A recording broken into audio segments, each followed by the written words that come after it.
നെല്ലിയാമ്പതി ചുരം കയറി വരുന്ന വിനോദസഞ്ചാരികൾക്ക് കൗതുക കാഴ്ചയൊരുക്കുകയാണ് സിംഹവാലൻ കുരങ്ങിൻ കൂട്ടങ്ങൾ.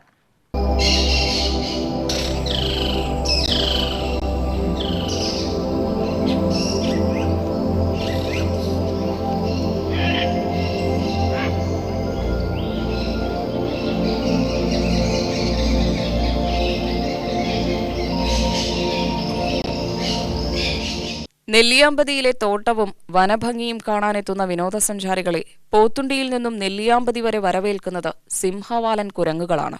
നൂറുകണക്കിന് സിംഹവാലൻ കുരങ്ങുകൾ റോഡിൽ ഇരുവശവും നിൽക്കുന്നത് കൗതുക കാഴ്ചയാണ്. മരത്തിൽ ചാടിയും മറിഞ്ഞും വിനോദസഞ്ചാരികളുടെ വാഹനത്തിനു മുന്നിൽ നിന്നും സ്വാഗതമരുളുകയാണ് സിംഹവാലൻ കുരങ്ങിൻ സംഘം. ആർക്കും ശല്യം ചെയ്യാതെ കുരങ്ങുകൾ ഒരുക്കുന്ന വരവേൽപ്പും വാനരപ്പടയുടെ മരം ചാട്ടവും അവർ തമ്മിലെ വഴക്കും നെല്ലിയാമ്പതി മലകയറ്റത്തിലെ മറക്കാനാവാത്ത കൗതുക കാഴ്ചയാണ്. UTV news, Palakkad.